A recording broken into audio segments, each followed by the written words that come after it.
not a lawyer, but let's get into what happened before lunch on day 5 of the Diddy trial. Cassie was up for what is expected to be her last day of testimony, and before the jury is brought in, the attorneys to discuss some evidentiary issues. The first being a video that Diddy sent to Cassie of him while he was in rehab about a month after the Intercontinental Hotel incident. He's apparently in some woods or in nature in the video, and he's talking about God and religion, and he tells her he's just keeping her updated because, quote, as I grow, I want you to know I'm growing and I want you to grow with me. His attorneys want to bring it in because on day 4, Cassie said she didn't remember him going to rehab. So this is to refute that, but eventually the defense attorney agrees not to play it and they move on. Inner City Press's reporting also notes that the defense tells the judge that they have a big issue with the living room encounter that Cassie testified about because according to them, they say it should have never been brought up because it allegedly happened after the charged conduct. Meaning if Diddy is being charged for things that happened between 2005 and 2015, this happened after 2015, and if true, it's a crime. So they say it shouldn't have been brought up. But the judge says it's not that big of a deal because y'all didn't object to it when it happened. There doesn't seem to be much more conversation about this because then the jury is brought out and testimony begins. And jumping right in, the defense attorney has Cassie read a text she sent to Diddy after the hotel incident. She said, quote, when you get effed up the wrong way, you always want to show me that you have the power and you knock me around. I'm not a rag doll. I'm someone's child. However, a couple days after the hotel incident, Diddy asked Cassie to engage with him, which she said she thought was weird considering what happened. And so she replied to him, we need a different vibe than Friday at the Intercontinental. To which Diddy responded, F Friday, I don't even want to do that again. And Cassie responded, LOL, true.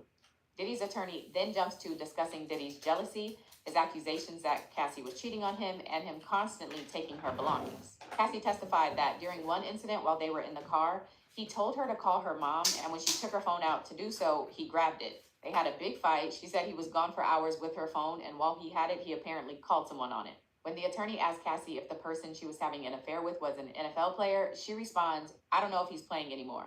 But she also testifies that her and Diddy weren't really together at the time, and they weren't in a great place. Another instance in which Diddy took Cassie's phone was when he accused her of dancing with Chris Brown, but Cassie says she was not dancing with him.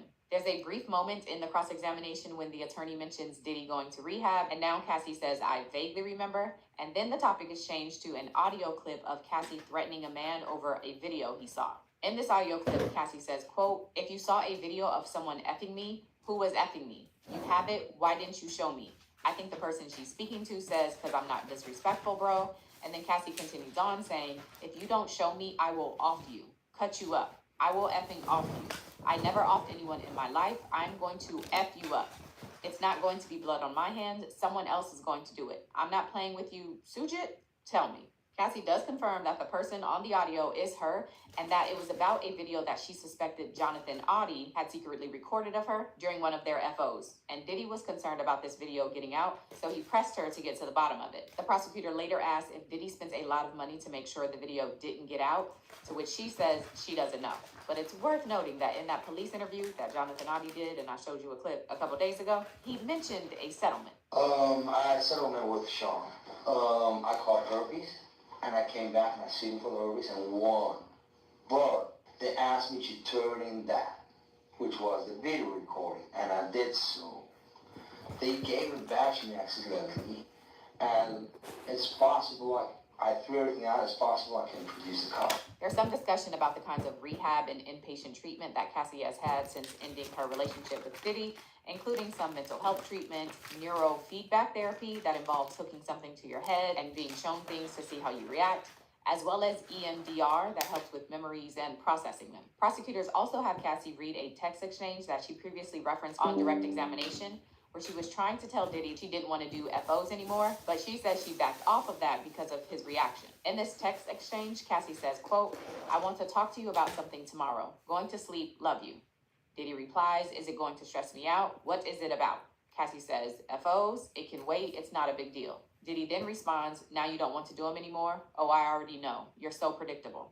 Cassie says, really? Since that's definitely what it was, we'll leave it at that then, since I'm so predictable. Have a good night. Diddy says, whatever, baby, I'm not going to play no games with you, and you ain't going to keep shutting me down. Cassie replies, I'm not shutting you down. I never do. If anything, it's always the other way around. I wasn't going to say I didn't want to do it anymore. As they get closer to lunch, the defense attorney goes back to asking questions about Cassie breaking up with Diddy for good in 2018. The final straw was after she found a picture of Diddy with Gina, and in a text she said, quote, "I don't need you to be taking," I think that's supposed to be care, "of Kim and Gina. I needed you to put me first." In another text, Cassie said, "I promised myself I wouldn't be with you anymore if you did that to me again. You lied to me." She, meaning Gina, never went away. And soon after that exchange, Cassie said she started dating her now husband, Alex Fine. The last part is a bit jumbled up, but if you recall, Cassie testified that after the closure conversation and living room incident, she and Diddy consensually engaged with each other one more time. The defense attorney reviews some text messages that apparently led up to that last consensual engagement between the two of them. Cassie tells Diddy, "I do love you. I would just prefer not being one of your girlfriends. Let's get up tomorrow night. I'll do studio from 6 to 9. And then Diddy writes, "Can I hold you or are you just going to break up with me?" Cassie says, "We can embrace, LOL." And then when they met up the following day, she went to his house and they had that consensual engagement. And apparently while that was happening, her now husband FaceTimed her. And when the defense attorney asks her if her husband knew that when he was FaceTiming her, she was with Diddy, Cassie says, "I don't know what he knew." The last set of questions is about Diddy calling Kim Porter his soulmate at her memorial service. Cassie says that she was hurt by that, asking what was their 11-year relationship about. After that memorial service, Cassie says she never saw Diddy again. The defense attorney says, "He let you go, right?" But Cassie says, "I never saw him again. I don't know about him letting me go." The defense attorney follows up with that saying, "You got married to the love of your life, right?" I'm assuming she said yes, and Inner City Press just didn't tweet that. But regardless, they go to lunch. So that must be true when the man said that he caught herpes from them and they settled. Wow.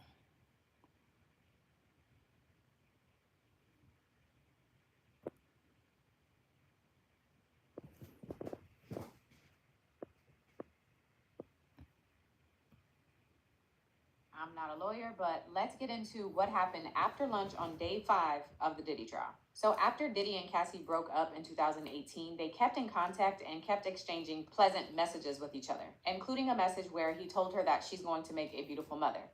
Cassie responded that they should have closure, and then he told her that she was always his ride or die and one of the greatest women in the world. Cassie told Diddy that message blew her mind a bit and that she doesn't hate him, never has, and that she wouldn't be at this beautiful point in her life if she hadn't been with him. The defense attorney then seems to suggest that Cassie was having some financial troubles before she sued Diddy, noting that her husband, and her children had all moved in with her parents in Connecticut, which was a relatively modest house. But Cassie said it had nothing to do with money troubles and they were just relocating from LA to the East Coast. The attorney then went on to question why Cassie canceled her Australia and New Zealand tour that she had been planning after she reached the $20 million settlement with Diddy. But Cassie again says that this had nothing to do with the money. Nearing the end of the cross-examination, the defense seemingly tries to drive home the point that this case is not about trafficking or RICO. It's really about domestic violence, and he drives that point home by having Cassie read a post that she made on her Instagram after the Intercontinental Hotel video was released. In that post, Cassie wrote, quote, "Domestic violence is the issue." And then the last thing the defense attorney has Cassie read is a text exchange from 2012, so before they were broken up, where Diddy told her he wanted to, quote, "FO one last time." Cassie replies, "What?" Diddy says, "You can't read." And then Cassie replies, "I don't want to FO for the last time. I want it to be the first time for the rest of our lives." Which of course is them trying to show jurors that Cassie was a willing and consenting party to everything she was doing. The government then gets back up to do redirect, and they finish off that text exchange that the defense attorney ended with. The rest of that message continued on with Cassie saying, quote, "I want to see you, but I'm emotional right now. I don't want to do one last time. I'd rather not do it at all." Later in the redirect by the government, Cassie clarifies the reason she canceled her tour. She says it's because she was overwhelmed after filing her lawsuit. She says that choosing to do it publicly was overwhelming and she wanted to be home with her family and kids. The prosecutor then asks her, would she give the $20 million back if she hadn't had to do the freak-offs? And Cassie responded, "I'd give that money back if I never had to do the FOs." She then burst into tears saying, "If I never had to have FOs, I would have had agency and autonomy, and I wouldn't have had to work so hard to get it back." Cassie admits that she was open to doing FOs in the beginning, but as time passed, she told Diddy more than once that she did not want to do them anymore. Cassie says she was scared for her safety, her career, and that Diddy wouldn't love her anymore if she told him no to the FOs. The defense gets up and does another round of recross, asking Cassie if she knew having FOs were a part of being Diddy's girlfriend, to which she said she did learn that over time. And then the defense highlights there were benefits to being Diddy's girlfriend. She got to stand next to him at the Met Gala. She got access to producers. She worked with other celebrities like Kid Cudi, Nicki Minaj, Lil Wayne, Rick Ross, and Pusha T. And then the defense gets out a bit of new information. The attorney asks Cassie if she received a settlement with the Intercontinental Hotel regarding the assault. Cassie says that for $10 million, maybe. Through more questioning, it seems like that settlement was agreed the week before trial started. On the last round of redirect from the prosecutors, they asked Cassie why she kept her devices with everything that was on them, and she responded that she was scared because of what was on them, so she never took them to the Apple Store. And with that, Cassie is excused from the witness stand. Following her testimony, her attorney read a statement from her. This week has been extremely challenging, but also remarkably empowering and healing for me. I hope that my testimony has given strength and a voice to other survivors and can help others who have suffered to speak up and also heal from abuse and fear. For me, the more I heal, the more I can remember. And the more I can remember, the more I will never forget. I want to thank my family and my advocates for their unwavering support, and I'm grateful for all the kindness and encouragement that I have received. I am glad to put this chapter of my life to rest. As I turn to focus on the conclusion of my pregnancy, I ask for privacy for me and for my growing family. And then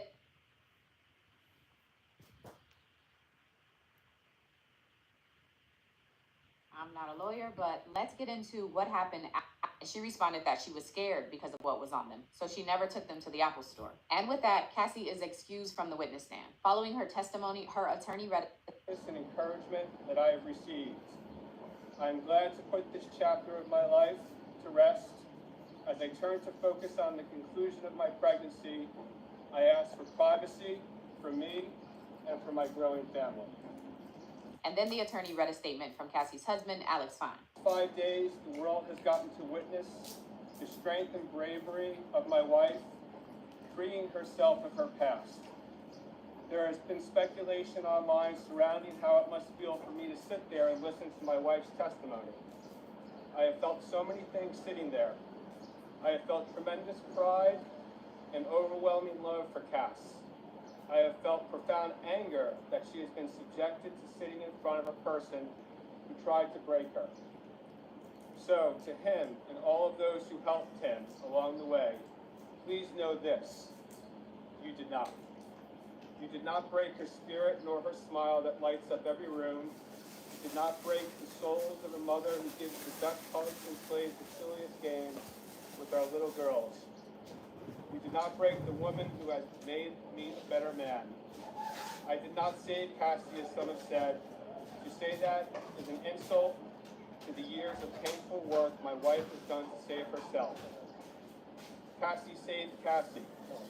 She alone broke free from abuse, coercion, violence, and threats. She did the work of fighting the demons that only a demon himself could have done to her. All I have done is love her as she has loved me. Her life is now surrounded by love, laughter, and our family. This horrific chapter is forever put behind us, and we will not be making additional statements. We appreciate all of the love and support we have received, and we ask that you respect our privacy as we welcome our son into a world that is now safer because of his love. The next witness is a special agent from Homeland Security. He participated in the arrest of Diddy at Park Hyatt Hotel in 2024 by taking pictures of items that were found in his room. Some of those pictures included baby oil, a lighting device for mood lighting, as well as some bags with pink powder, which tested positive for MDMA and ketamine.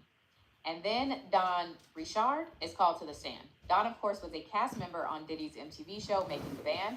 She was also in the group Danity Kane, which came from Making the Band. And then she joined Diddy's Dirty Money.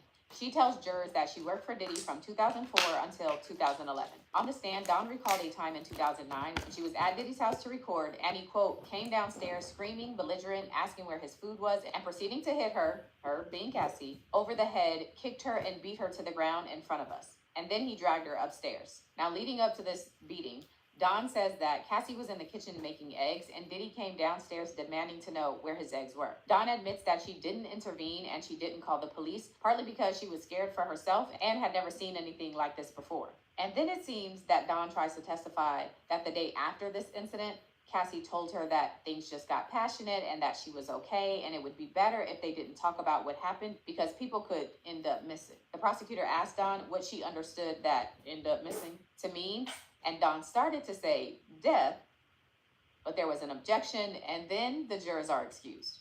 Once the jurors are out, the government says that their line of questioning was to show Diddy's consciousness of guilt, and they say that it's all relevant to count one, but Diddy's team says that incident is not trafficking, it's domestic violence. The judge then asked Diddy's attorney why didn't they file a motion in limine, meaning a motion to have this excluded. His attorney says, I don't know. But they also say that since this wasn't brought out during Cassie's testimony, Don testifying to what Cassie did as a result of the kitchen incident is only speculation. Before the attorneys leave, they confirm that the next witness after Don will be Carrie Morgan, Cassie's friend who she's no longer friends with, and someone named David James. And with that, we end the first week of the Diddy trial. Now, I remember when I was in school, because Diddy way older than me, but I remember somebody came out in the celebrity people and said that somebody was passing herpes around. And now I'm starting to think that was Diddy now, since that Jonathan dude said that he caught herpes from Diddy.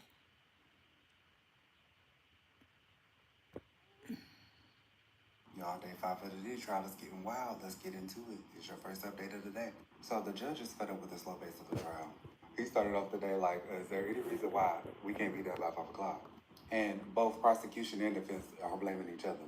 One of the defense lawyers blamed the government because they said their frequent objections and the demand for Cassie to read the text messages were drawing the time out. She said, and I quote, "We don't understand why they continue to object on authenticity." But the prosecutor said, no, bitch. They said the defense is slowing things down. Prosecution even sent a letter to the judge asking them to limit the time of cross-examination for Cassie. But that's not all. Diddy's team tried to introduce a video of him like walking through nature, talking to God, like as I guess like a self-growth, like he's changed video. The same man at the center of abuse and sex trafficking allegations. However, Assistant U.S. Attorney Emily Johnson shut it down. She said, nullification. She said it had no place in front of the jury. The judge also agreed to that, and he said that Cassie can see it, but it will not be shown to the jury. Then we are back at the 2016 hotel incident. They keep bringing this up. So they had Cassie read a text that she sent to Diddy, like literally after the attack. It says, and I quote, "When you get fucked up the wrong way, you always want to show me you have power to knock me around. I am not a rag doll. I am somebody's child." This do seem like more like a domestic Cassie abuse also testified case. that whenever Diddy was upset, he would take her car, her phone, everything from her, even a watch. As we clearly know, that's not just a toxic relationship, that's control. And then it gets a little messier because apparently while in Sedona, Cassie is coming down off drugs, which is where she learned about the video from the Intercontinental Hotel, the one where she was assaulted that we all saw. And then Diddy's lawyer tried to spin it saying that she thought it was a video about a freak off. And then Diddy sent her a text message like, "Don't let him out of your sight." But then Cassie asked the man in the recording if he had a sex tape of her. She left the following voice recording, and I quote, it's a little graphic. "I want to fucking see that. It's my fucking life and I will kill you. And then he will kill you again." She said, "Play with me if you want to, bitch." That's a lot of trauma packed. What I've seen is this case is a masterclass in toxic power dynamics and how the law struggles to navigate emotional abuse. All right, that was just a quick update. I will update y'all shortly. Have a good day. Y'all, day 5.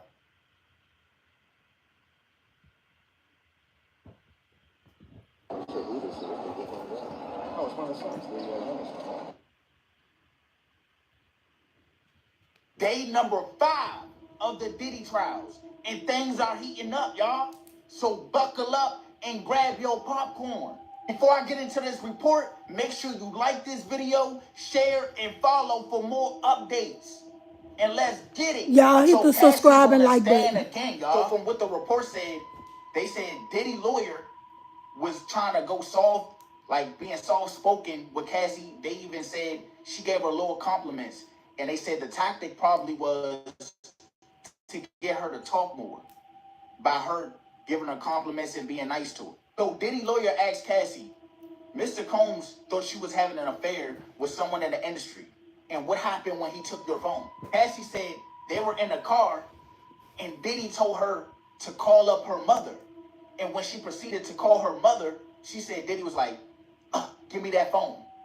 Diddy lawyer asked, and was it a big fight after that? Cassie said no, he was just gone.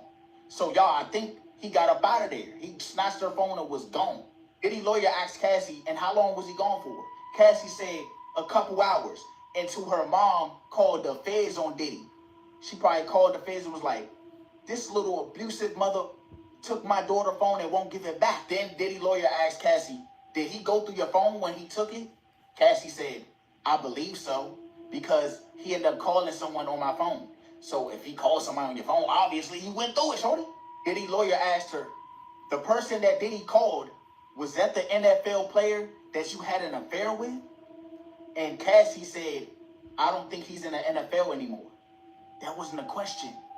But anyway, I want to know who was the NFL player. So if y'all know, let me know down below in the comments. That shit crazy. Who an NFL player was socking that jump? Diddy lawyer asked Cassie, so when Diddy found out, he was jealous, right? And Cassie says, yes. Diddy lawyer proceeded to ask, wasn't there a time you were dancing with someone in the industry and Diddy took your phone again? And Cassie said, I don't remember. Diddy lawyer was like, wasn't it Chris Brown? Cassie said, no, I wasn't dancing with Chris Brown. Diddy lawyer pulls up a picture and asks Cassie, wasn't this from 2013? Cassie said, oh, I see. So after this, they say Diddy lawyer told Cassie, I'm gonna play you an audio. I want you to listen to this. Diddy lawyer played the audio. Everybody in the courtroom heard it. They said people's heads was turning when they heard the audio like. So this is what Cassie said in that audio. Cassie goes, if you seen a video of someone effing me, who was in the video effing me? She said, you have it, right? So why didn't you show me? And she said, I'm not disrespectful, bro. Then she proceeded to say, if you don't show me, I will kill you. I will cut you the up. Audio continues. And Cassie says, I will effing kill you. I have never killed anyone in my life. I will F you up. She said, it's not going to be blood on my hands. It's going to be on somebody else's. I'm going to get someone else to do it. Stop playing with me. And then she said, tell me. So after the audio was done, Diddy lawyer was like, so that was you in that audio, right? And Cassie goes, yes. They asked Cassie, did Diddy express his concerns about this video being released? And Cassie said, yes. So the audio of Cassie saying all of that was recorded by an escort. And Cassie ended up telling Diddy, and Diddy said he would deal with it. So after that sequence, Diddy lawyer asked Cassie, do you still take Suboxone? And Cassie said, something like that. I need somebody to let me know down below in the comments, what is Suboxone used for? They took a little brief break, and then they came back and asked her about her living in Connecticut.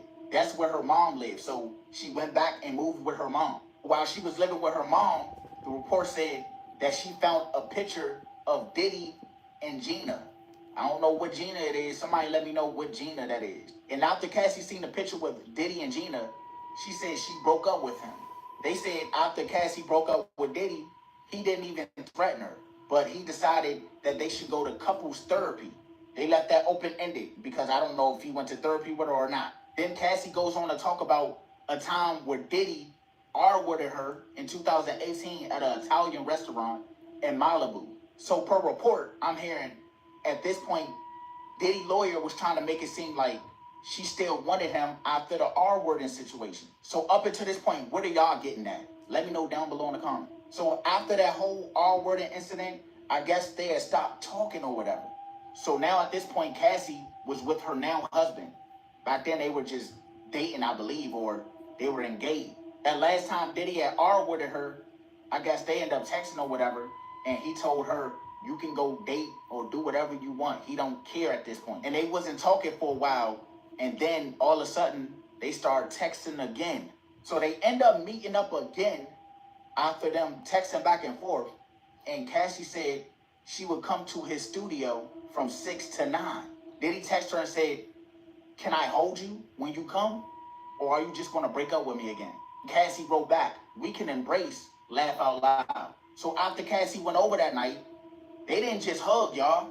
They were having intercourse. And they said her now husband, when they were dating back then, was FaceTiming her while they were doing it, y'all. Diddy lawyer asked her, "So did your now husband know what you were doing?" She said, "I didn't know what he knew." So then they get into the Kim Porter funeral service, and Diddy, I guess, was doing his speech, and he said that Kim Porter was his soulmate. And Cassie texted Diddy and was like, "After 11 years of us messing with each other, Kim was your soulmate?" And she expressed that hurt her feelings. And after that, she said she never seen him again. So that's when Diddy found out that she was preggo, and he texted her, "You will be a great mother. God bless you." And Cassie replied, "Thank you. God bless you." They said after the text that Cassie sent back, Diddy dropped the tear face emoji and was like, "You was always my ride or die." They went on to talk about why Cassie stayed again, and she said because of the career, the love, and the success. All of this played a factor to her really staying. She said she got to work with artists like Kid Cudi, Lil Wayne, Nicki Minaj, Rick Ross, etc. And she wasn't trying to pass that up. So now Don Richard is introduced to the stand, y'all. Cassie lawyer asked Don Richard, "Did you ever witness a time between Diddy and Cassie where they got into an argument and it turned violent?" And she said, "Yes." She said she witnessed a time Cassie was getting kicked by Diddy like this man was playing soccer. He asked her, "Did you see more?" She said, "Yeah." He said there was a time in 2009 where she was at Diddy LA home recording, and he beat the brakes off of Cassie. He said he was like, "Where the F is my food?" He grabbed a skillet that had eggs in it and tried to hit Cassie upside her head. She said Cassie then dropped down to the floor and curled up like a baby. And Diddy proceeded to kick her, pull her. She said she was scared, and Diddy was yelling. She said he was dragging her, glass was breaking and everything. Richard said she didn't intervene or she didn't call the feds because she was scared. She said the next day she talked to Cassie, and Cassie was like, "Look, I don't want to talk about it." She said, "Because if he overhears, people can go missing." And they said, "Don Richard, do you know what that means?" She said, "Yeah, that means somebody gonna die." She was only on the stand for a short period of time, but she'll be back tomorrow. The judge was like, "All right, y'all go watch the Knicks game, the Yankee games, or do whatever. It's a lot going on." And with that, that's the end of day 5, y'all. Let me know in the comments.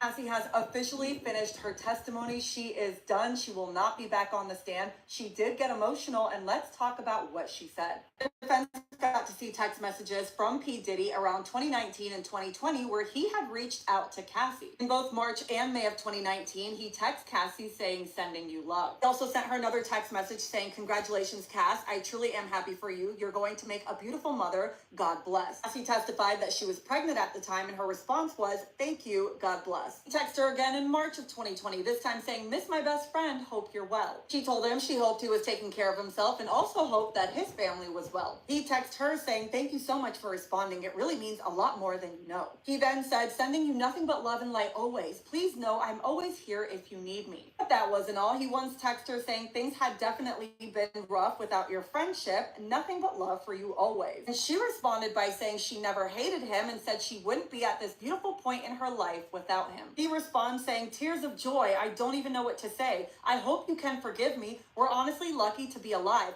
God was watching over us. We went hard." He also texted her saying that he was happy she found someone to love and respect her the way she deserved, and said, "I send this message with all respect to your marriage," and then wanted to meet up with her. The two of them never met up. One of the text messages was, "You're going to make a beautiful mother. You are always my ride or die." And she said, "I thought it was nice, but I wasn't craving it anymore." Now, the defense also tried to push this idea that Cassie was with Diddy willingly because of the perks. They asked her who she's been in the studio with besides Kid Cudi. She said Nicki Nicki Minaj, Rick Ross, Lil Wayne, Pusha T, and she even got to go to the Met Gala. The defense attorney said being his girlfriend gave you access, right? And she says, yes, but I learned some of that too. They brought up the fact that Cassie was also going to go on tour right before she got the $20 million settlement, but then she canceled. They said it was because now you have this money, you no longer needed to tour, and she said, no, that wasn't the reason. At this point, cross was over and the prosecutors were able to redirect, and they definitely touched that point. They asked her, would you give the money back if it meant you never had to have freak-offs? Cassie responded saying, if I never had to have freak-offs, I would have agency and autonomy. I wouldn't have had to work so hard to get it back. The defense tried to show that Diddy had this loving side, so the prosecutor asked if it ever lasted. To which she said, no, there was always the downswing. And the prosecutor said, what kind of world did it open up for you? And she said, a world of chaos. And she confirmed that during their 11-year relationship, the only person she wanted to be intimate with was Diddy. That she was constantly being pressured into having these sessions with others.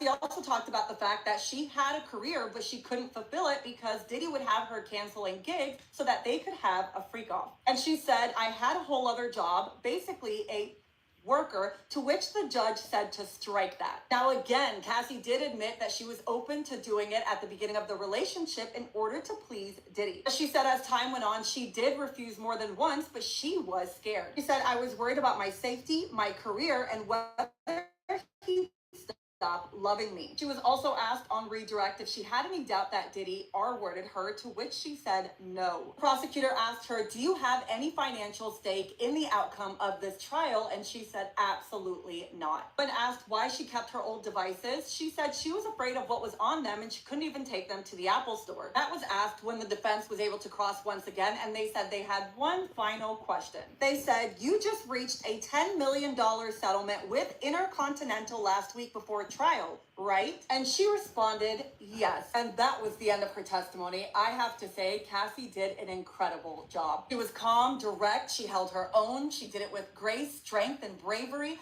I could not be more proud. She stood up there 8.5 months pregnant and told her truth, and I hope she feels like she regained her power.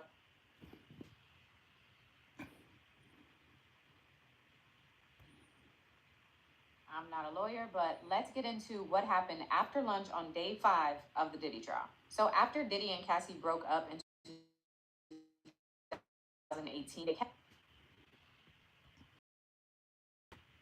Church, day 5 of the Diddy trial has wrapped. Cassie is officially done and has left the building. Some highlights from today. 4 days after he flung her around that hotel, Diddy texted Cassie telling her that he was, how do I say this, frisky for her. Because you know what really sets the mood for Diddy? Violence, allegedly. Cassie also testified that sometimes Diddy would beat her during the freak-offs. On a strange note, Cassie says that her now husband, Alex Fine, FaceTimed her during a consensual intercourse session with Diddy in 2018.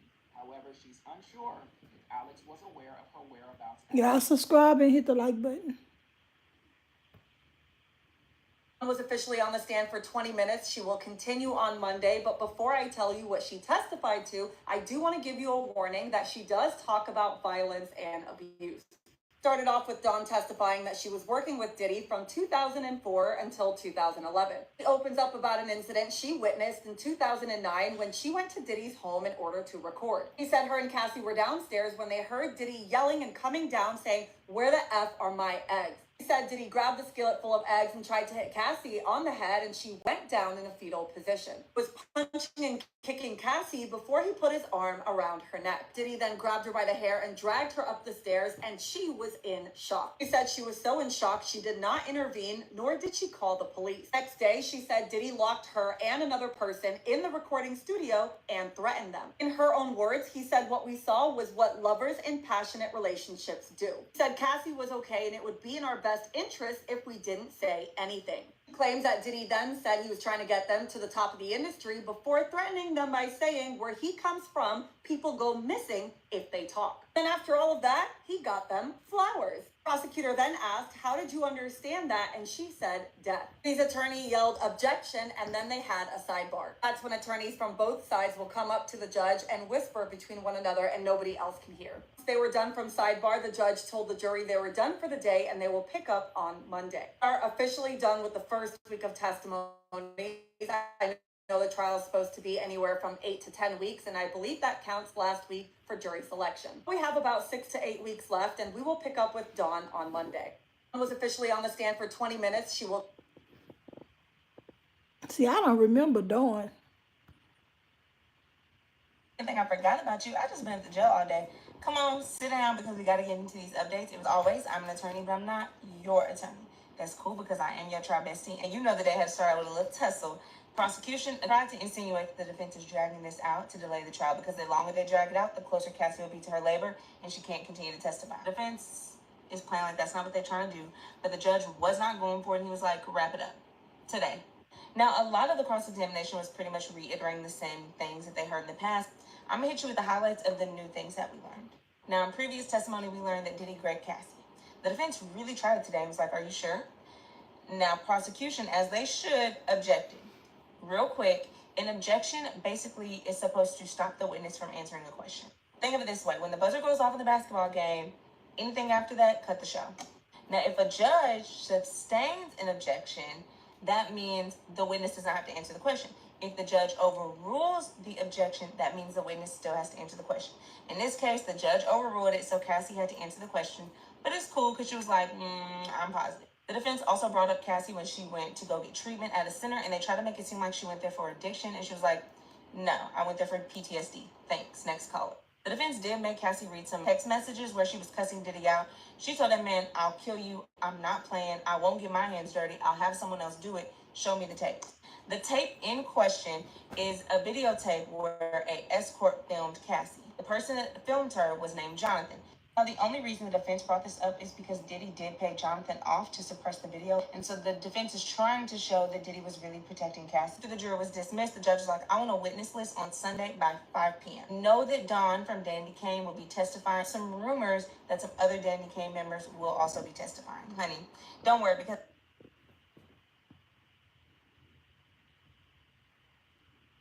Good morning. Today is day 5 of Diddy's trial. Cassie is back on the stand, and this was a photo of her leaving her New York apartment, and she seems to be in good spirits. Obviously, we know she's very pregnant. She's at about 8.5 months, and the judge made it very clear she needs to be done today. Earlier this morning, the judge let the defense team know that the prosecutors are allowing them until 4:30 p.m. to do their cross-examination. The judge said the prosecutors were fine having only 30 minutes and starting at 4:30 to redirect once the defense team was done with Cassie. So what that likely means is that we won't be hearing from Dawn until Monday. The prosecutors did file a letter to the court earlier this morning because they feel like Diddy's team is purposely trying to go for a mistrial. They believe that Diddy's attorneys were trying to push Cassie's cross-examination into next week, and if she does go into labor, the judge will be forced to call a mistrial. They even say that they believe yesterday Diddy's attorney was slow-walking Cassie's cross-examination. They accused Diddy's attorneys for purposely making Cassie read through so many text messages before asking her questions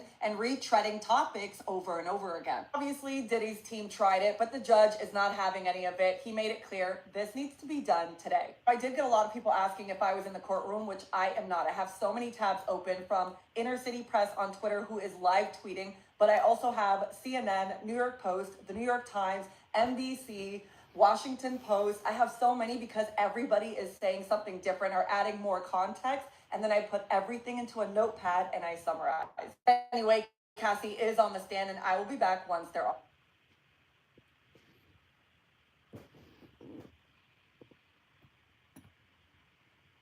Diddy's sons leaving the courthouse after day 5 of trial.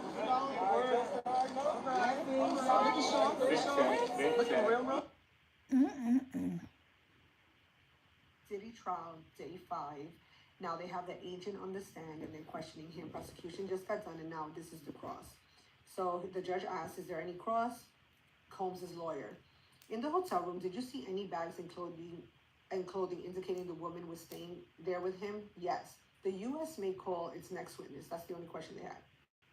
Okay, so Your Honor, the government calls Dawn Richard. Where are you from? New Orleans, Louisiana. From 2004 to 2011. Who did you work for? Dawn.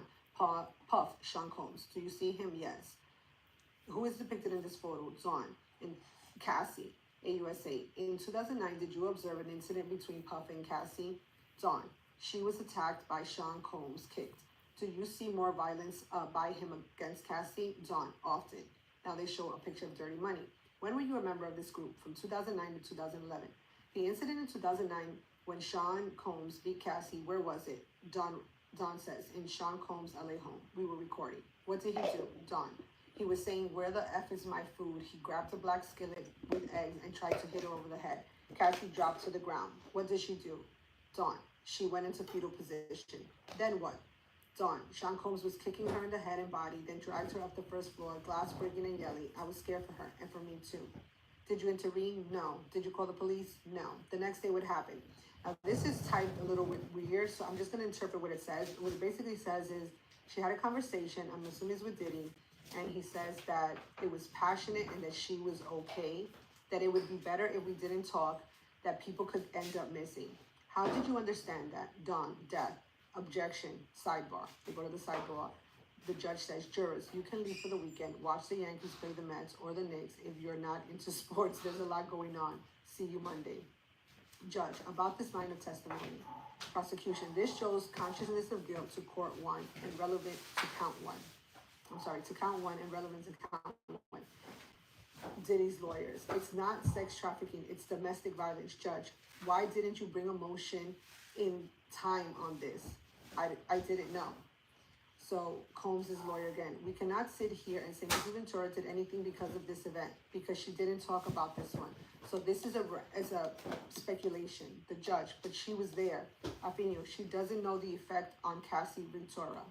Judge, who are the next witnesses? Kerry Morgan, David James. And that's where they leave it. So the next witnesses will be Kerry Morgan and David James, and they will continue with Dawn on Monday morning. That's all, folks. Finally came to an end on Friday. Sorry it took so long. Diddy trial, day 5. Diddy trial, afternoon update. Okay, so Cassie finished her cross-examination today, and I want to go back and just discuss a couple things from this morning that I missed that I think are important, or just moments in general, maybe not important to the case, but so Acevedo asked Cassie at one point this morning if she hated Diddy, and Cassie said she did not hate him. And then she asked, do you still love him? And Cassie said exactly this, word for word, I got it. She said, I have love for the past, what it was. And, you know, it's interesting because Cassie didn't cry at all when she was being cross-examined, but when Emily Johnson came back to do redirect, we definitely saw a lot of tears from Cassie, and it was really sad. Additionally, I wanted to go over something this morning that they were discussing during the evidentiary discussion, or the discovery discussion, before the jury came in. They were talking about this video that Diddy sent Cassie after the Intercontinental incident beatdown, and basically the defense is like, this is when he was in rehab, he sent you this video. And the way they positioned it, they said, you know, this is a video of Diddy walking through nature and talking about God, and everybody was like looking at each other like, what? And Cassie said it wasn't rehab, he was in Sedona, Arizona, and he sent her a video basically saying that he was trying to do better, he was getting right with God, and I guess they wanted this admitted for like some kind of apology, but the jury didn't hear it. Sorry if that was unclear. I'm starting to get brain dead from all of this, but let's go just to some big moments of the afternoon, which many of you may already know. But yeah, Cassie admitted to a $10 million settlement with the Intercontinental Hotel. She has not yet received this settlement. We also, I'm looking through my notebook, sorry, look at all these notes. We saw text messages from 2020 between Cassie and Diddy, where he, let me see, I wrote some messages. Oh yeah, I wrote some notes. He said, I will always love you. I hope you forgive me. I send this message with all respect to your husband. And he said, we're lucky to be alive, alluding to all of their, you know, drugs and partying. Say hi to mom and pops. You know, it was really showing that maybe he was sorry. I'm just, yeah, I mean, they are, you know, doing as much as they possibly can to show that he has remorse, in my opinion, or had remorse. Additionally, they brought up, this is the defense, I'm still on cross, they brought up that when Cassie settled with Diddy for the $20 million, she had a tour planned. And after she settled, she canceled the tour. So they were like, so you kind of had the money, you didn't need the money, so you canceled the tour. And then later on the redirect, Cassie said something that I thought made a lot of sense. She's like, I canceled the tour because it was just a lot after I filed that lawsuit. You know, I was getting a lot of attention, you know, good and bad, negative and positive, so she was overwhelmed. But anyway, back to the cross, the defense was like, so, you know, your husband's a personal trainer, right? And at the time that you filed this lawsuit, you guys were living in Connecticut with your children, your 2 children, at your parents' house, and they made sure to say it was a very modest house. And then they kind of left it at that, so they didn't really badger it. But let me see what else. Yeah, we just saw a lot of text messages between Cassie and Diddy where they just tried to contradict her, saying that she, you know, didn't want to be there, she didn't want to do freak offs. And then the last thing from the defense, or the last message that was read from the defense before they were finished, I can stand up now, sorry, was September of 2012. Diddy texted Cassie, want to FO one last time. And Cassie said, what? And he said, you can't read? And she said, I don't want it to be the last time. I want it to be the first time for the rest of our lives. And then the defense was like, no further questions. So, yeah, there's that. So then we went into the redirect, which was a lot of what we had heard already, them reiterating that, you know, she loved him, she felt trapped, more of the abuse that she suffered. Just, again, reiterating what we heard in her direct testimony the first 2 days. At one point, she said, they were talking about how she didn't want to do freak offs because of, you know, she had to recover for so long. And it was, you know, it was like work and then freak offs and recovery. So they, the government said, well, what was your other job, you know, when you weren't doing music, or what did you feel like your other job was? I can't remember the exact question, but she said sex worker. And yeah, they had to strike that. And the judge was like, jury disregard. But I think that they were, we saw a lot of text messages during the redirect about the control that he had over Cassie, and it was text between her and music producers, where Cassie said that he really controlled her career, and her career, once she started dating him, you know, it went downhill. You know, she had her one big album, and after that, he wouldn't really let her do anything. So we saw a text message where she was asked to be in a Common video. Sorry, I just went too close. A Common video, and this manager is saying, you know, let me know if you want to do this. And she's like, I just have to ask Puff. Then they're texting, and then she said Puff said no. So this, again, in my opinion, they're trying to insert his coercive control, which they did again and again. Then the defense came in and asked a few more questions. I mean, I think, so then they talked about her civil suit and the $10 million intercontinental lawsuit, where she said that she would, during the redirect, I'd give it back. She said she'd give back the $20 million if she never had to do freak offs. Then she wouldn't have to work so hard to get her autonomy back, and she started crying. It was sad. I felt horrible for her. And also, like, sitting there the last 3 days answering all these questions. My gosh, she's just like so calm. I don't know how she did it. So then we moved on. So I'm going to try to flip this notebook. We moved on to the next witness, Yasin Binda, the special agent with the HSI. She works in the human trafficking department, international and domestic, and she also did crisis negotiation. So she served a bunch of subpoenas in the case. We saw a photo of a guy named Paul Arthur. She served him in March of 2024. I have not looked this guy up. He did not look familiar, but I need to look up him after this. His name is Paul Arthur. But anyway, she worked on the arrest of Diddy in September of 2024. She arrested him at the Park Hyatt Hotel. She was in charge of taking pictures. So we saw pictures of the Park Hyatt. And she testified that she thought that there was a woman that was staying with him. I mean, who knows, maybe. And then actually, and it was a lot of, I don't, sorry. It was a lot of, I don't want to say it was boring, but it's boring stuff, but I know it's important. I understand it's important. So then Dawn Richards got on the stand, and I left a little bit early, but Dawn Richards testified, that she worked with Diddy from, I think it was 2004 to 2011, and she testified that she saw in 2009 Diddy beat Cassie up. Like, I guess he was kind of like, where's my food type of thing, and then he proceeded to like stomp her. So she will be definitely back on the stand on Monday. And yeah, I think I'm planning to be there on Monday. The schedule's a little bit different, and I'm planning to be there, throughout the trial, but I will have to miss some days, obviously, but I'll do the best that I can. But I'll definitely be there Monday. Y'all subscribe and hit the like button.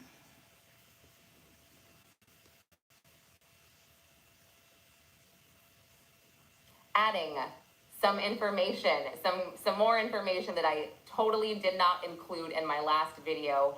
And I tweeted it just because I was just brain dead earlier. So please forgive me, because it's important information and I want to add context around it. So the Homeland Security, the special agent that testified, Yassine Binda, she, and I said, oh, it's so boring, we're going through pictures and, whatever else. Well, I did not include this in the video, but she did find bottles of baby oil and Astroglide in the Park Hyatt Hotel when they went to arrest him in September of 2024. They also found cash and multiple bottles, by the way, of baby oil and drugs in this Louis Vuitton med bag that he had, and a pill bottle with the name Frank Black. Yes, Frank Black. And this is important, I think, for a number of reasons. But Cassie, during her testimony, she testified, this is during direct, she testified that Diddy would often use the name Black or Frank Black as an alias when he booked hotels, or when escorts would come to a hotel, he'd say, ask for Black. So that was corroborated right there. And she also said that he kept his drugs in a Louis Vuitton med bag. So in that med bag, there were apparently drugs like MDMA. And it's weird because his lawyers had previously said, when they were trying to get him out on bail, that he flew to New York in anticipation of being arrested. So maybe he just didn't anticipate being arrested that day or something, and he was planning on getting rid of the baby oil or Astroglide or drugs, who knows, or cycling through. Now this is just me speculating here, but I apologize for omitting that information. And I also want to add something else about Dawn Richards' testimony from Danny Kane. So I mentioned on Twitter there was a sidebar about her testimony because the defense is arguing that this doesn't apply to any of the charges, essentially. So they're going to talk more about it on Monday, but the judge wasn't really happy about that. And I'm trying to think if I forgot anything else. Like, look, I am sure I am forgetting something, but there's a lot of information here. Like I said, this notebook is crazy. I'm going to take the weekend and put all of my notes together here and put something, maybe like a week one recap as a whole together that will hopefully be helpful to everybody who's following the case. Adding some information, some more information that I totally did not include in my last video. And I tweeted it just because I was just brain dead earlier. So please forgive me, because it's important information and I want to add context around it. So the Homeland Security, the special agent that testified, Yassine Binda, she, and I said, oh, it's so boring, we're going through pictures and, whatever else. Well, I did not include this in the video, but she did find bottles of baby oil and Astroglide in the Park Hyatt Hotel when they went to arrest him in September of 2024. They also found cash and multiple bottles, by the way, of baby oil and drugs in this Louis Vuitton med bag that he had, and a pill bottle with the name Frank Black. Yes, Frank Black. And this is important, I think, for a number of reasons.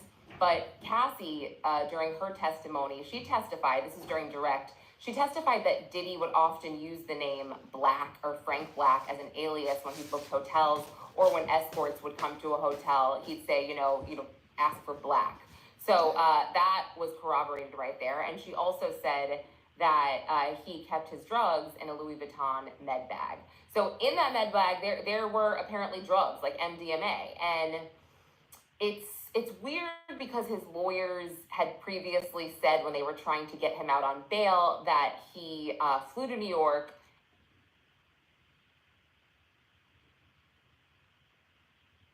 adding some information. I can't understand how some of y'all still confused about Rico. And I honestly get why y'all keep saying that because Diddy is the only one on trial. However, I don't think y'all understand how federal cases for racketeering, influence, criminal organizations work. So, the prosecution's journey in this particular case is no different than the case with R. Kelly, right? So currently what they're doing is establishing a pattern of behavior by the head of the enterprise, which is Sean Combs. Cassie's testimony, while very important to the case, is not the only testimony you're going to hear. Her testimony is one of the most valuable because she was the one being trafficked initially, or from what we know, because he could have been doing this way before Cassie. Now here's the part I think that some of y'all are missing. It is easier to take down an enterprise if you start at the top, because once they convict Diddy, the cases for the people involved will go a lot smoother. So, there's your legal jargon of the day. If y'all still don't get it, I don't know what to tell y'all, but it's day 5.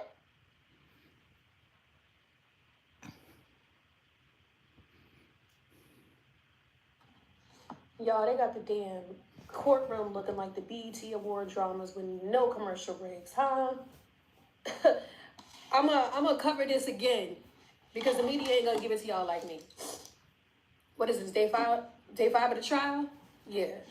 Come on, let's talk. Got the prosecution crying to the defense, crying to the judge, telling the judge that Diddy and his team is purposely using strategies to try to have a mistrial because basically if Cassie goes into labor on trial, it's going to lead to a mistrial. So they feel like they're purposely asking questions that don't got nothing to do with the trial, but more so got everything to do with the civil court cases and stuff like that. And they just feel like this is strategies for them to get a mistrial. This is not someone at the DMV. This is someone fighting RICO charges.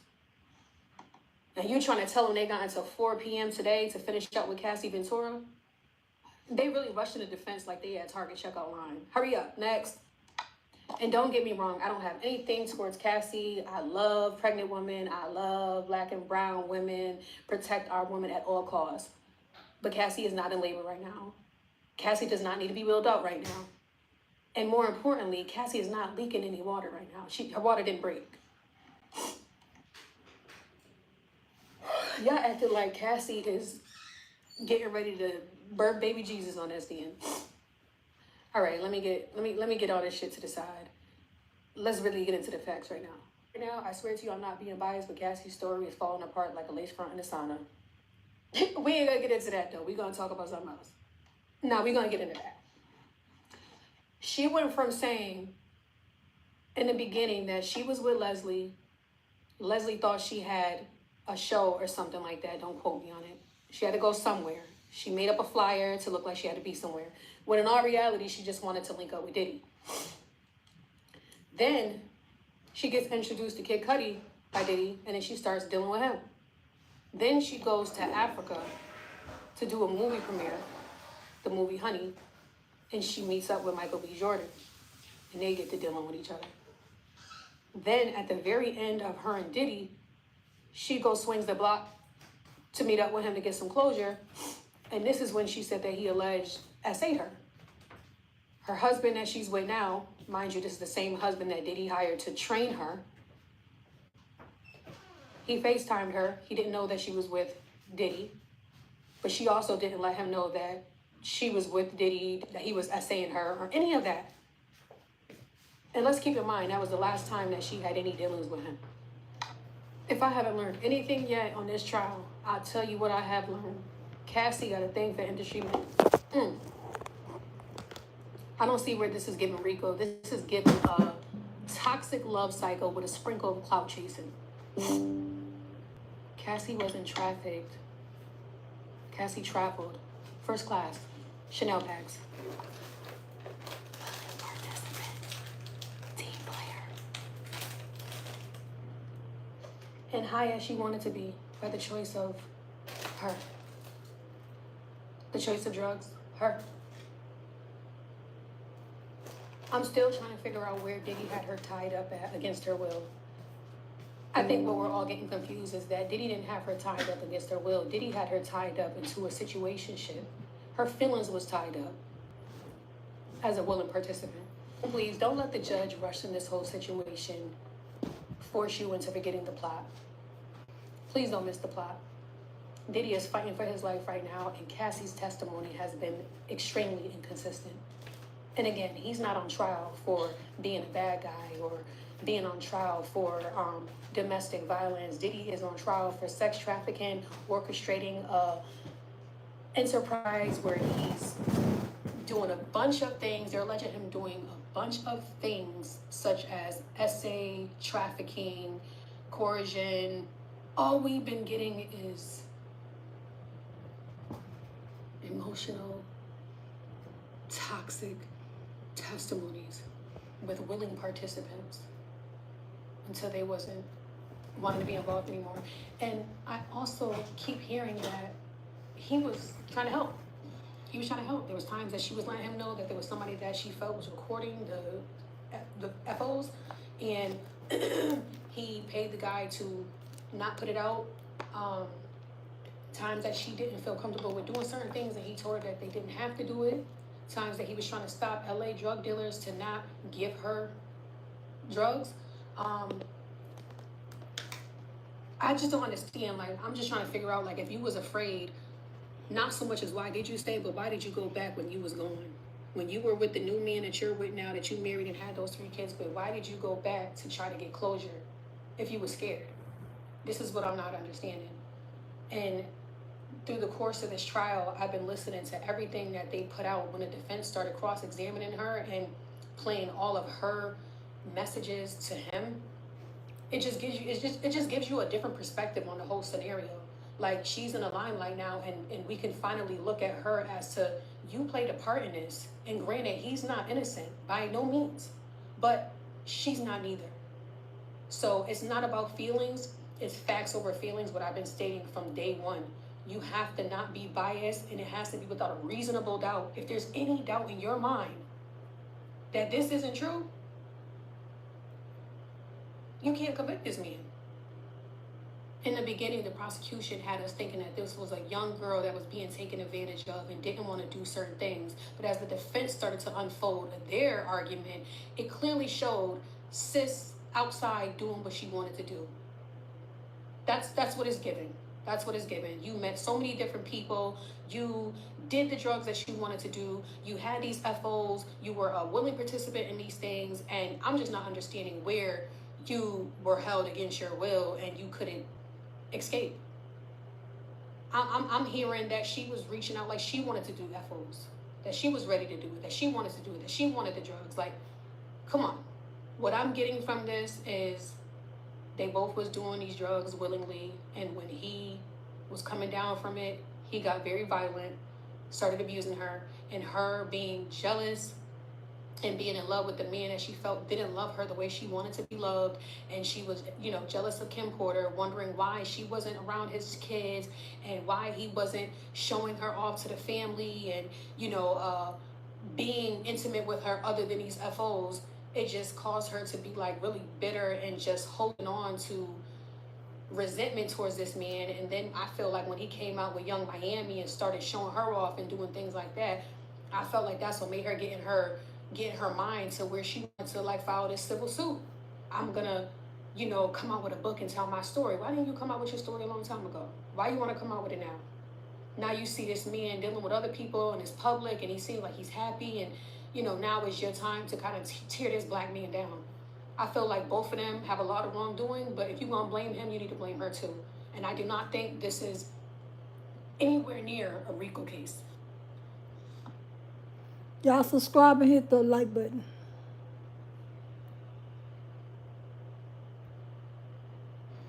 Everybody now clapping like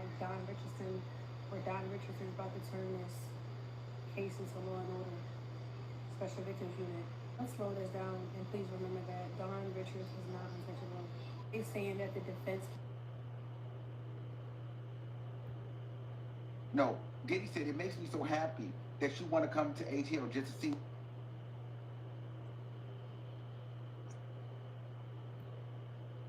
Grab your popcorn and get your ears on because day 5 of the Diddy trial left us in awe at Cassie's bravery and resilience. Today was the last day of Cassie's testimony, and all I can say was, you did that, girl.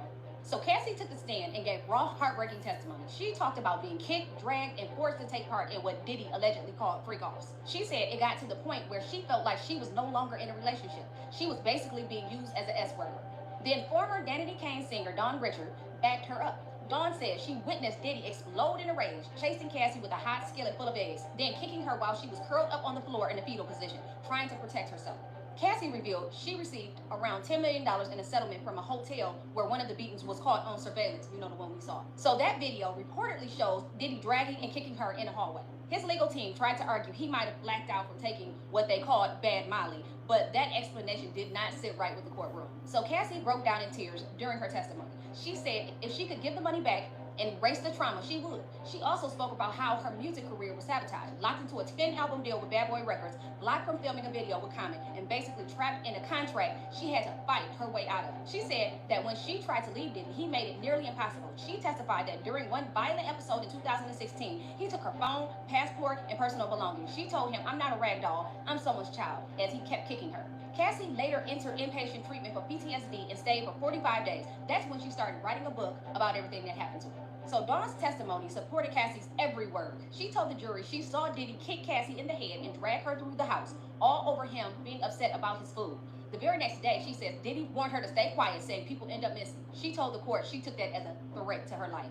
So then federal agents shared what they found in Diddy's hotel room. Inside was a black fanny pack stuffed with $9,000 in cash, bottles of baby oil and lube, mood lighting, and multiple drugs. Lab tests confirmed that the pink powder in the prescription bottles was ketamine and MDMA. One of the bottles was labeled under the name Frank Black, which is reportedly one of Diddy's known aliases. The courtroom was stunned, and this trial is just getting started. More testimony is scheduled for Monday, and if this week was any indication, what's coming next might be even more disturbing. I'm Chaz the Affiliate. Like, share, and comment.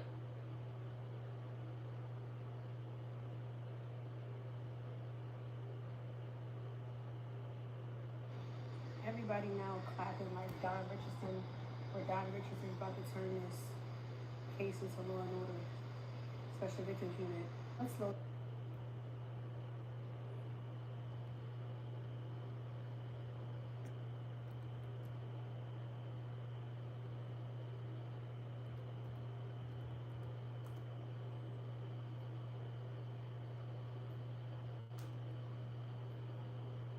This is why arguing with people online for the most part is just stupid, because you got people who 30, 40, 50 years old still saying shit like, why didn't she just leave?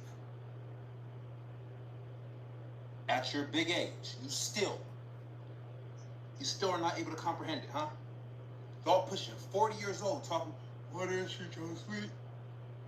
Pushing 40 years old still talking about shit like freak-offs. You know the case is bigger than that, right? I even saw somebody say she's lying. Like it really gets to a point with you niggas, man. I had even seen somebody say that he felt sorry for Cassie's husband because of what he's hearing about.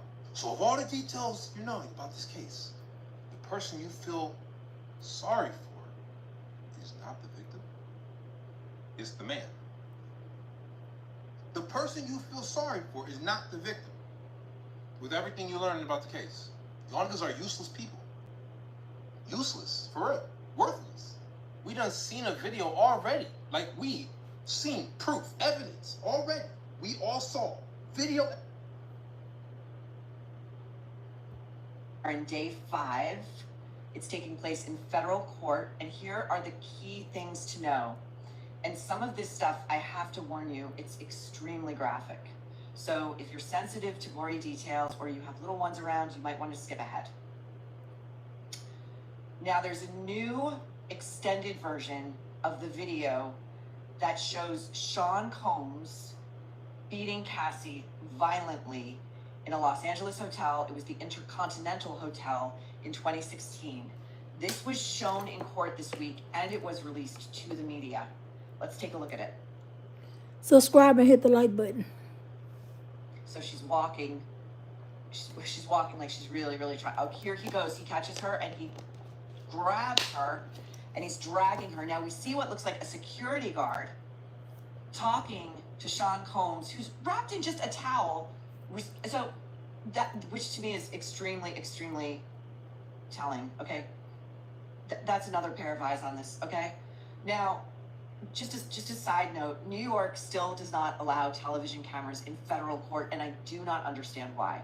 You know, these trials, they're all of our business. All of our business. I believe that, just my opinion, but from what I've read and what I've seen thus far, I believe Sean Combs is a very dangerous man, an extremely dangerous man. And what's going on in here, we all have a right to see and hear it, okay? Now, Cassie testified that she was often drugged up for these freak-offs, that she says she was often forced to participate in more than once when having her period. Here's what she said in court on the stand. Sean would expect it. I don't think anyone wants to do that. Of course not. But what is really interesting here is the distancing language that she is still using. She says, I don't think anybody wants to do that. She's not saying, I didn't want to do that. I never wanted to do that. I can't believe I had to do that or did that. Okay, that's somebody who has really begun trying to separate and compartmentalize this part of her life, you know, and she clearly doesn't really want to go back there. And she's like 8.5 months pregnant on the stand, you know. She's going on to say that male sex workers that were hired for these freak-offs would urinate on her. Okay, that's what Sean Combs thinks about women, by the way. And if you think that's too harsh, sometimes Combs... Oh, that's nasty. I could not let anybody urinate on me. I don't care how many drugs I was full of. Some of them have even accused Diddy of threatening violence, but also cannibalism to some degree. Oh, what the fuck? Participant in the Diddy trying to eat niggas? Diddy, I have never heard a nigga trying to eat, bro. So you mean to tell me when someone says, oh yeah, I'm trying to eat your meat, Diddy is being dead ass serious. He want to eat your meat, and then after that, eat your meat. Jeffrey Diddy. We have Diddy Dahmer. We have Diddy Dahmer before GTA 6, bro.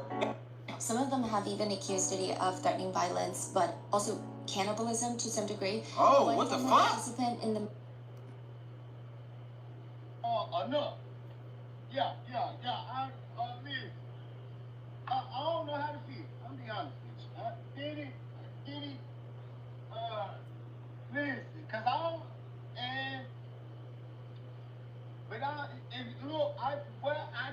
why is y'all telling me that they were escalades,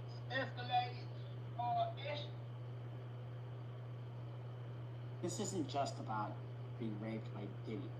It's about sex trafficking. She's having constant UTIs. She's constantly being peed on, and all this other disgusting shit. Her kids were in the courtroom. His kids were in the courtroom. They left because it was so disgusting. She wasn't consenting to it. She was probably agreeing to it in the moment because she was having what they call cognitive dissonance. What do I do if I don't do it? I'm going to do this, but I don't want to do this. The punishment for not obeying the king, as he wanted to be called, is retribution for her career, and then. Okay, this is the testimony Cassie gave to federal prosecutor Emily Johnson, who asked Cassie, did you ever consent to this? Cassie said no. There was no conversation. It was a turn on for him, so it happened. There is not a whole lot of control you have with two men standing over you peeing. I thought it was obvious. I don't want to do it. Okay? She went on to say, there was one instance in which Combs urinated in her mouth so profusely that Cassie testified, quote, I was choking. Now, the defense is going to put up the argument and has laid the groundwork like, look, yeah, Sean Combs, he's a deviant. You know, you may not find what he's doing palatable, you know, but it's his sex life. And if everybody's a willing participant, you know, that's not criminal behavior. This testimony that she is giving in open court, 8.5 months pregnant, she and her husband, Alex Fine, have 2 other children.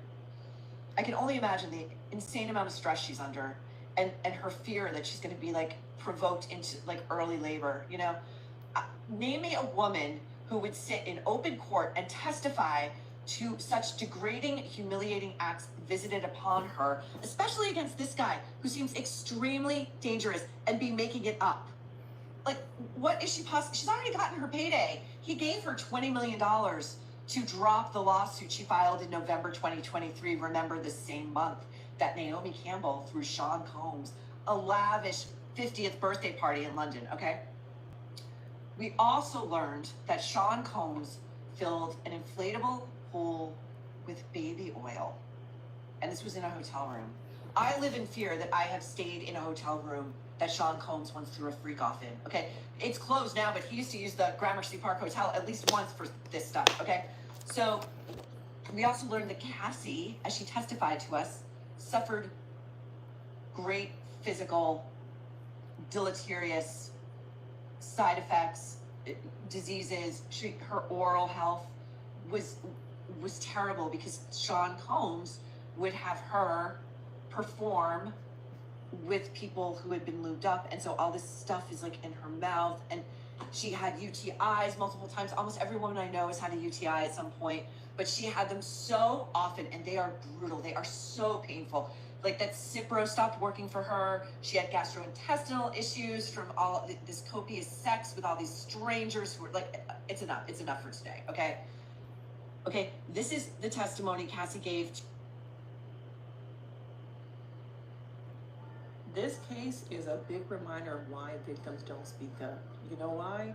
Because what happened to me is not at the forefront, but my life and my choices are. I'm Denise Brady. I'm a licensed marriage and family therapist who focuses on helping people heal from trauma. And why is it that her choices, her decisions, and the world saying, why didn't you just leave? Apparently, a lot of you guys have not been in domestic violence situations, relationships with narcissists, relationships with people who have control and won't let you go mentally or physically. Because this whole case symbolizes you can't speak up. As a victim, you can't have a voice. Because the things that happen to you don't matter. What really matters is that you chose not to leave. Like peace and love with Bracken. So I see a lot of people, bro. A lot of people. Like, trying to come at Cassie, like saying, listen, at the end of the day, Cassie was 19 years old, bro. Like, she was 19 years old, dating a 50-some-year-old dude who was also one of the most powerful men in the music industry. Well, not just in the music industry, but in her life, because she's trying to be in the music industry. So she's extremely, he is extremely vital to her in her eyes at 19. I know when I was 19 years old, bro, I did some wild shit.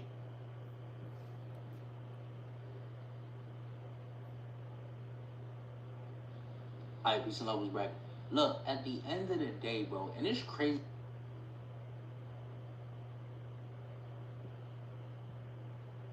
If he's doing things like this, he needs to be in jail. These last couple days, not just the last couple days, probably the last month. When it come to this sex shit, I really thought I was doing something. Like I really thought couldn't act freaky with me. That's just what I thought. Like, and I realized now, just paying attention, I really ain't been doing good thing out here, man. I thought putting a little out, slapping on some ass, making them look at it going in and out, talking nasty, and getting in the mirror in the shower, on the counter, in the kitchen. I really thought I was doing something, man.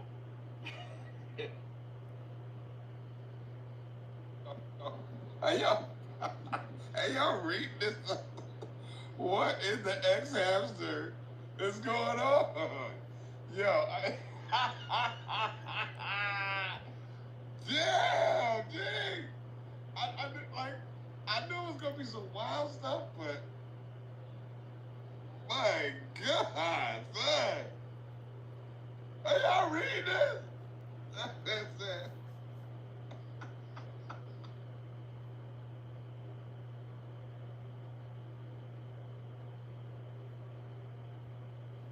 Watch Diddy's reaction.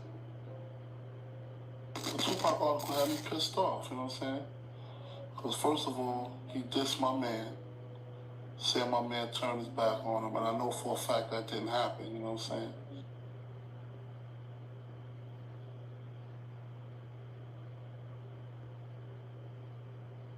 One person who was always anti-Diddy and was always speaking about Diddy as a problematic person was 50 Cent. He would do a lot of foul shit, like behind the scenes, he would do some foul shit, like. But I also didn't participate. I also didn't go to those parties. Yeah. Puffy was playing with your booty in Miami.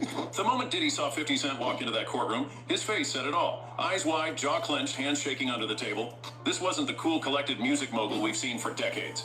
By day 3 of the trial, witnesses reported Diddy completely lost his composure when 50 Cent publicly announced his support for Cassie.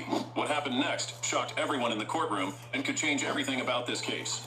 Now, Fifth, when you continuously call Puff gay, does that affect your relationships with Hollywood? I don't call him gay. I said, let me read it, Fifth. Oh my God. Sorry, I can no longer help you guys. Soon you will all be gay and happy. You are all now left under leadership of Puffy Daddy. Report to the nearest rainbow. Dinner thieves. In Peter's James. Oh, that's what he says things. He doesn't even know what he's saying is like fruity. You know what I'm saying? Like, he says something fabulous and he goes, but me and you, we ain't party. Like, we need to party. What is he talking about? That's the kind of stuff. When people say that to me, I get a little uncomfortable. I get uncomfortable. Like, he said something to me one time, a long time ago. At Chris Lighty's wedding, he told me he'd take me shopping. I looked at him like, what you just say? Let me move, man, before I do something. You're gonna make me mess up the wedding. Oh, that's a nice gesture. Let me get out. No, that's what the guy says to a girl. Did he do it, right? Yes. I know you've been heavy on social media talking about it. I'm the only one who's been vocal about this long before it actually. But I also didn't participate. I also didn't go to those parties. Yeah. So a lot of the celebrity coaches don't understand anything because they participated. Was there a reason you never went to those parties back in the day? I'm just not with all that freaky shit. Like all of the stuff that he's doing, I'm not into that type of stuff. I'm just a little more, maybe you could say basic or normal. Sean Diddy Combs built an empire on image control. For 30 years, we've watched him walk red carpets with a perfect smile, handle tough interviews without breaking a sweat, and manage public scandals without ever losing his cool. His reputation? The unshakable music mogul who stays composed no matter what. Remember that 2017 interview when a reporter asked about rumors of payoffs to former employees? Diddy just smiled, adjusted his suit jacket, and smoothly changed the subject without even blinking. Or the time his restaurant venture failed in 2012, and he showed up to the closing night party acting like it was all part of some master plan. That's classic Diddy, never letting anyone see him sweat. His team made sure this perfect image stayed intact. Sources close to Diddy revealed he employs a staff of 12 people just to manage his public appearance. From rehearsed responses to practiced facial expressions, everything about Diddy in public was calculated. His former assistant told me Diddy would practice interview answers in the mirror for hours before TV appearances. He even had a special media trainer on retainer who would create surprise scenarios to test his ability to stay calm under pressure. But behind those designer sunglasses, former employees have whispered about rage issues for years. There were 2 Diddys, a former Bad Boy Records staffer told me off the record. The smooth operator everyone saw on TV, and the guy who threw phones at walls when things didn't go his way. These stories never stuck because nobody with real power ever backed them up. The first cracks in this perfect image started showing just days before the trial. Photographers caught Diddy snapping at a fan who asked for a picture outside his lawyer's office. Then came that tense pre-trial press conference where he gripped the podium so hard his knuckles turned white. Small things, but for a man who spent millions on image control, these slips were telling. PR crisis manager Tanya Rodriguez explained to me how this works. Celebrities like Diddy build personas like fortress walls, but under enough pressure, those walls crack. And once they start cracking, the whole structure can come down fast. That's exactly what happened on day 3. According to multiple courtroom witnesses, the carefully crafted Diddy mask completely fell apart. Court reporter Marcus Jenkins described seeing Diddy physically shaking when certain evidence was presented. His leg was bouncing so hard the defense table was moving, Jenkins noted. Diddy interrupted his own lawyer 3 separate times, growing louder each time until the judge finally stepped in. The breaking point came when Diddy suddenly shouted out during testimony, forcing Judge Harmon to warn him that one more outburst would result in contempt charges. Observers described his face as twisted with anger, something the public had literally never seen in 30 years of fame. Just when it seemed Diddy might pull himself together, the courtroom doors opened, and someone walked in who changed everything. The one person Diddy never expected to see supporting his accuser, his longtime industry rival with an axe to grind, and the resources to make things difficult. The moment 50 Cent stepped into that courtroom, witnesses say Diddy's face went completely pale.